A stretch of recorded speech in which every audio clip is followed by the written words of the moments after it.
ये है news network. आप देख रहे हैं भारत बंद न्यूज, एक भारत एक आवाज।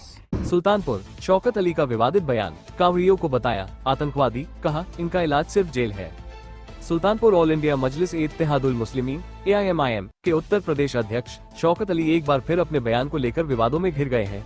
इस बार उन्होंने कांवड़ यात्रा और उसमें शामिल कांवड़ियों को लेकर ऐसा बयान दे दिया जिसने सियासी हलकों में खलबली मचा दी है। उन्होंने इन कांवड़ियों को उत्पाती, आतंकवादी बताया और कहा कि इनका इलाज सिर्फ जेल है।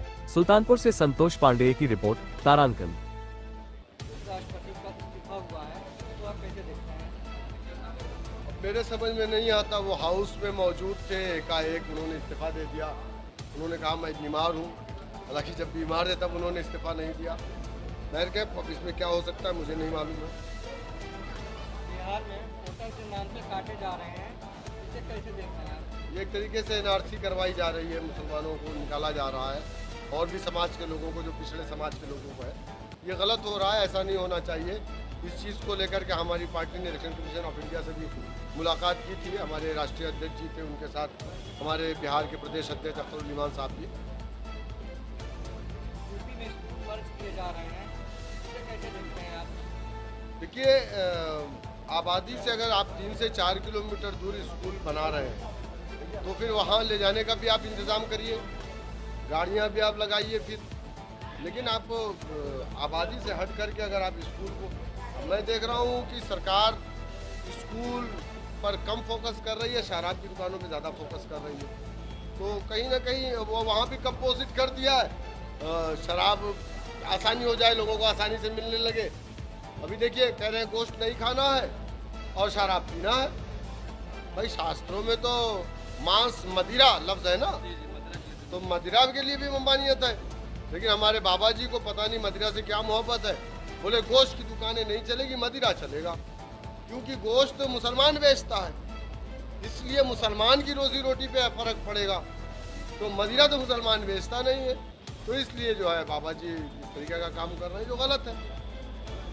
जैसे आपका कहना था कि मुस्लिम जो है कांग्रेस को मजबूर की, लेकिन कांग्रेस जो है मुस्लिम को मजबूर की, इसमें क्या कहना है? सबने किया है। सारे लोगों ने मुसलमानों को डिस्पोजल गिलास की तरह इस्तेमाल किया है।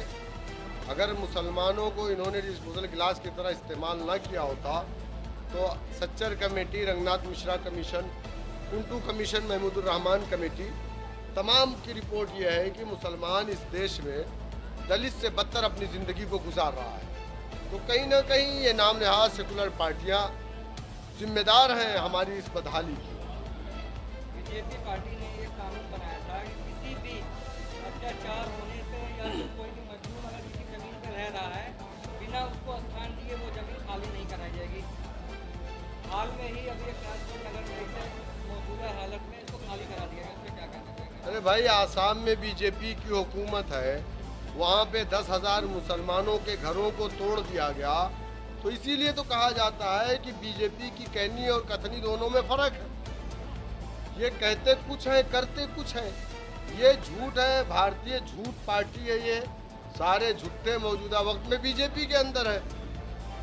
तो अब क्या कह सकते हैं आप, जब सारे झूठों का एक पूरा टोला है, वो कुछ भी बोलते हैं, हमारे देश के लोगों को गुमराह करते हैं, नौजवानों को गुमराह करते हैं। कोई नेता का बेटा कांवड़िया कंधे पे जल लेकर के नहीं जाता।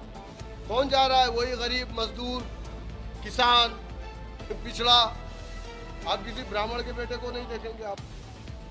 कांवड़ी यात्रा निकल रही है, जो बीचों में गाड़ियाँ तोड़ी जा रही हैं और लोगों को मारा जा रहा है, परेशान किया जा रहा है। हम तो योगी जी से कहना चाहेंगे, आपने कहा था कि मुहर्रम के जुलूस में उत्पात मचाया जाता है, आइए आप हिंदुओं से सीखिए।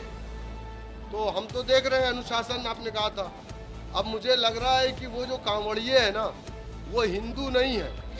हमको लगता है कि वो बनावटी हिंदू हैं और हिंदू धर्म को वो बदनाम कर रहे हैं। तो योगी जी को संज्ञान लेना चाहिए इस चीज़ को, क्योंकि उन्होंने कहा था कि भाई हमारे कांवड़ियों को बदनाम किया जा रहा है और ये बड़े अनुशासित लोग हैं। हिंदू धर्म बड़ा अनुशासित है। यकीनन हर धर्म अनुशासित होता है, लेकिन उस धर्म को मानने वाला जो होता है ना, वो अनुशासन को तोड़ता है। जो दुकानों पे नाम लिखवा करके दुकान बंद की जा रहे हैं और अगर आप ये वीडियो YouTube पर देख रहे हैं तो हमारा चैनल सब्सक्राइब कर लें और बेल आइकन का बटन दबाना ना भूलें। और अगर आप ये वीडियो Facebook पर देख रहे हैं तो हमारे पेज को लाइक जरूर करें।